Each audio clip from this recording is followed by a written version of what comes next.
എന്താടാ വാടാ.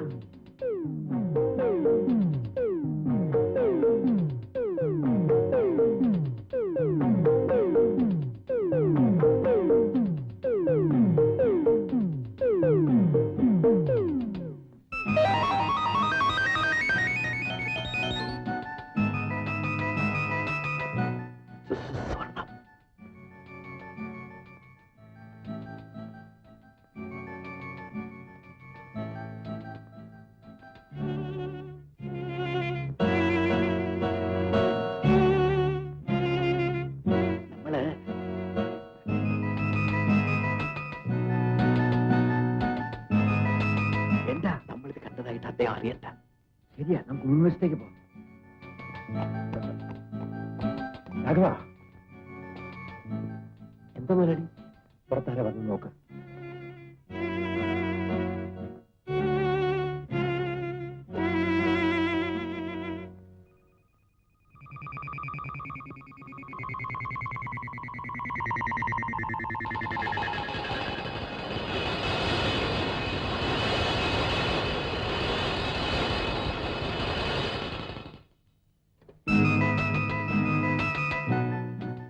ആ ബാലിനും ഘടകം.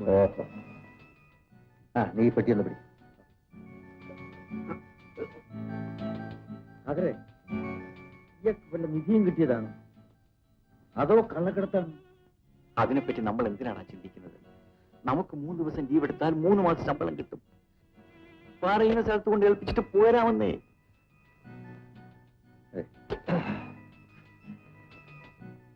നീ ചെന്ന് കുറച്ചു നേരം അവരോട് സംസാരിച്ചിരിക്കും. ഞാനീ പെട്ടിയൊന്ന് സീൽ ചെയ്യട്ടെ.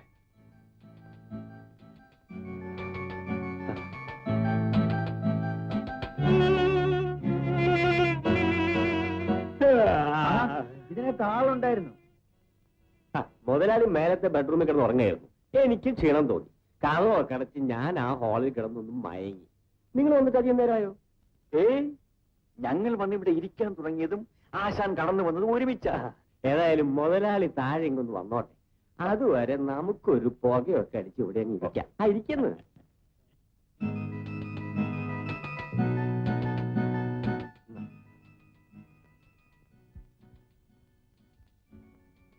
555 ഇത്രയും വില കൂടിയ സുഹൃത്താണോ ആശാൻ വലിക്കുന്നത്? ഇവരെ പോലെ ഭാഗ്യവാന്മാരുണ്ടോടാ ബാല. ഇനി ഒരു സ്മാള് പിടിപ്പിക്കുന്നു. അയ്യോ വേണ്ട വേണ്ട. രാഘവ, ഓ അവരെങ്ങോട്ട് അയക്കേ? നിങ്ങൾ അകത്തോട്ടില്ലേ? അപ്പോഴേക്കും ഞാൻ വണ്ടി ആക്കാം. പോക്കറ്റിലിട്ടോടാം, പിന്നെ വലിക്കാം.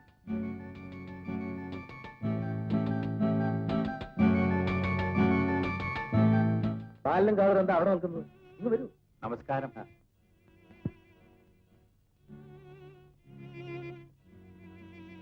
ഈ പെട്ടി ബുക്ക് ചെയ്ത് അയച്ചാൽ ഭദ്രമായി കൽക്കട്ടയിൽ എത്തിച്ചേരുകയില്ല. അതുകൊണ്ടാണ് നിങ്ങളെ കൊണ്ട് നേരിട്ട് അവിടെ എത്തിക്കണമെന്ന് തീരുമാനിച്ചത്. ഒരു തവണ ഞങ്ങൾക്ക് അബദ്ധം പറ്റിയതുകൊണ്ട് ബുക്ക് ചെയ്ത് അയക്കുന്ന എല്ലാ പെട്ടികളും പൊളിയണമെന്നില്ല സർ. ആ പെട്ടിയിലുള്ളത് പോയാലും എനിക്ക് സങ്കടമില്ല. പക്ഷെ ഈ പെട്ടിയിലുള്ളത് നഷ്ടപ്പെട്ടാൽ ഇതൊരിക്കലും തിരിച്ചു കിട്ടാത്തൊരു നിധിയാണ്. നിധിയോ? അതെ, ഞങ്ങളുടെ കുടുംബത്തിൽ പരമ്പരയായി സൂക്ഷിച്ചിരുന്ന മഹാഗ്രന്ഥങ്ങളും താളിയോല ചുരുളുകളുമാണ് ഇതിലുള്ളത്. നളന്തയിലും തക്ഷശിലയിലും പഠിക്കുന്ന വിദ്യാർത്ഥികൾക്ക് ഗവേഷണം നടത്താൻ വേണ്ടിയാണ് ഇത് ഞാൻ കൽക്കത്തയിൽ എത്തിച്ചു കൊടുക്കാമെന്ന് ഏറ്റത്. സാറ് പറഞ്ഞ സ്ഥലങ്ങളൊന്നും ഞങ്ങൾക്ക് പരിചയമില്ലല്ലോ. ആ കാര്യത്തിൽ വിഷമിക്കണ്ട. നിങ്ങളുടെ വേഷവും രൂപവുമെല്ലാം റെയിൽവേ സ്റ്റേഷനിൽ ഇത് ഏറ്റുവാങ്ങാൻ വരുന്ന ആളിന് ഞാൻ ഫോണിലൂടെ അറിയിച്ചോളാം. ആ മനുഷ്യനെ ഞങ്ങൾക്കറിയില്ലല്ലോ സാർ. പറഞ്ഞുതരാം. കറുത്ത സൂട്ടും കണ്ണടയും ധരിച്ചൊരാൾ നിങ്ങളെ സ്റ്റേഷനിൽ കാത്തു നിൽക്കും. അയാളെ കണ്ട ഉടനെ നിങ്ങൾ തീപ്പെട്ടി ചോദിക്കണം. അയാൾ ആദ്യം തരം തീപ്പെട്ടിയിൽ കൊള്ളി കാണില്ല. വീണ്ടും ധൈര്യമായി തീപ്പെട്ടി ചോദിക്കണം. രണ്ടാമത് കൊള്ളിയുടെ തീപ്പെട്ടി. അത് ഉരച്ചാൽ കത്തുമോ സാർ? തീർച്ചയായും. ഈ അടയാളങ്ങൾ ശരിയാണെങ്കിൽ നിങ്ങൾക്ക് അയാളെ ധൈര്യമായി ഈ പെട്ടി ഏൽപ്പിക്കാം. ഇതാ വഴിച്ചെലവിനുള്ള പണവും ടിക്കറ്റും. മടങ്ങി വന്നതിന് ശേഷം ഞാൻ പറഞ്ഞ 3 മാസ ശമ്പളം. ശരി സാർ. രാഘവൻ, നിങ്ങൾ ശരി.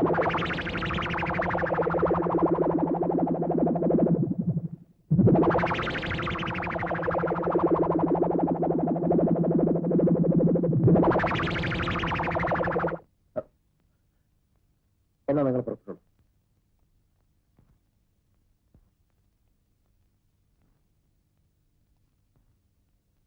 വേലപ്പാ, നിനക്കെന്താ അവിടെ കാര്യം? ഓ ചുമ്മാ. ഓ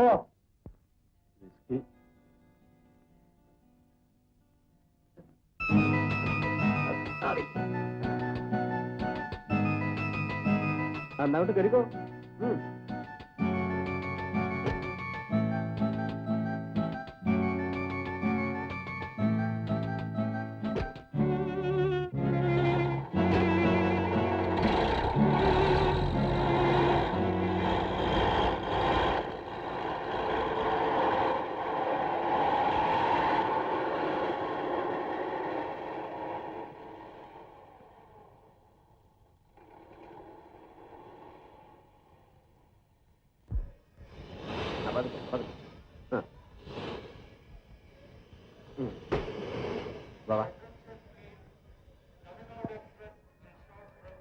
അങ്ങോട്ട് അവിടെ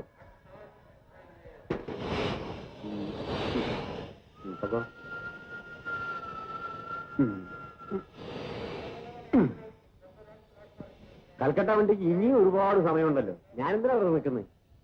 എന്നാൽ ലാസ്റ്റ് പറ്റോ?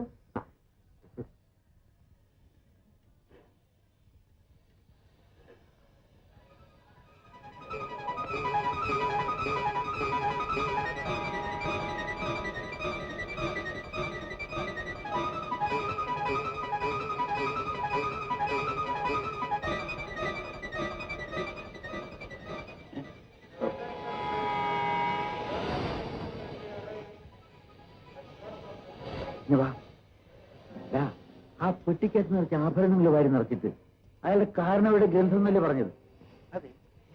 ഇതിന്റെ പിന്നിൽ എന്തൊക്കെ കുഴപ്പങ്ങളുണ്ട്? എനിക്ക് എന്തൊക്കെയോ ചഞ്ചലം തോന്നുന്നു. നമുക്കൊരു കാര്യം ചെയ്യും. എന്താ? ഈ പെട്ടി കൊണ്ട് തിരിച്ചേൽപ്പിച്ചിട്ട് നമുക്ക് ജോലിക്ക് കണ്ട. ഇങ്ങനെ ഓരോ പറ്റിയാണ് നമ്മുടെ ജീവിതം ഇങ്ങനെയായി. നമ്മൾ റപ്പായെ സഹായിച്ചു, അവൻ നമ്മളെ കൊച്ചാക്കി, നമ്മളെ ബോസിനെ വിശ്വസിച്ചു, അവൻ നമ്മളെ വലിപ്പിച്ചു. ഈ ചന്ദ്രസേനൻ വലിയ ആളാണ് നമ്മൾ വിശ്വസിച്ചു. പക്ഷേ അവൻ നമ്മളെ വെറും മണ്ടന്മാരാക്കാൻ നോക്കുകയാണ്. അതിനിപ്പോ എന്ത് ചെയ്യാന്? ഈ പറ്റിക്കുന്നവന്മാർക്ക് കൂടെ നിൽക്കുന്നതിലും ഭേദമല്ലേ നമ്മളൊരു ചെറിയ പറ്റിപ്പ് നടത്തുന്നത്? നീ എന്താ ഈ പറയുന്നത്? നമുക്ക് ഈ പെട്ടി കൽക്കട്ട വണ്ടിയിൽ കയറ്റണ്ട, പിന്നെ കൊച്ചിൻ മെയിലിൽ കയറ്റി തൃശ്ശൂർ ഇറക്കി നമുക്ക് നാട്ടിലേക്ക് കൊണ്ടുപോകാം. നിനക്ക് ഭ്രാന്താണോ? ഇതുവരെ അനുഭവിച്ചതൊക്കെ പോരെ? കൂടുതൽ നല്ലവരായാലും ജീവിക്കാനൊക്കെ. ആ പെട്ടിക്കകത്തുള്ളത് കള്ളസ്വർണ്ണമാണ്. ആരടിച്ചുകൊണ്ട് പോയാലും ചന്ദ്രസേനന് പോലീസ് പരാതി പറയാൻ ഒക്കൂല. പരാതിപ്പെട്ടാൽ ആദ്യം അകത്താകുന്നത് അയാളായിരിക്കും. നീ പറയുന്നത് ജയിൽ പോകേണ്ട വഴിയല്ലേ? എടാ, നീ ഒന്ന് ക്ഷമയോടെ കേൾക്ക്. ഈ സ്വർണം നമ്മുടെ കയ്യിലുണ്ടെങ്കിൽ റെപ്പായുടെ തന്തയായിട്ട് നമുക്ക് നാട്ടിൽ ചെല്ലാം. ഒരു പട്ടിയെപ്പോലും താങ്ങാതെ നിന്റെ പെമ്മക്കളെ കെട്ടിക്കഴിഞ്ഞു.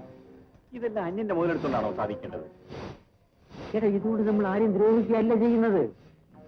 സർക്കാരിനെ പോലും കഴുത്തിയിരുത്തി കൊണ്ടുവന്നവരാണ് ഈ ചന്ദ്രസേനെ പോലുള്ള പാർട്ടി. അവർക്ക് ഇതിലൊരു പെട്ടി പോയാല് ഒരു രോമം പോകുന്നതിന് തുല്യമാണ്.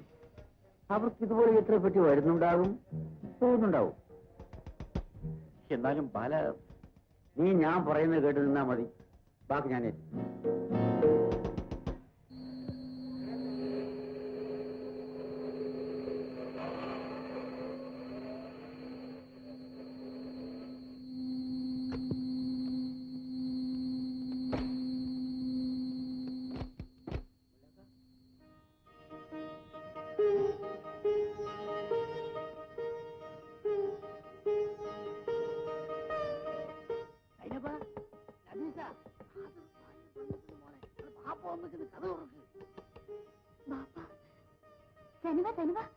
നമ്മുടെ ബാപ്പ വന്ന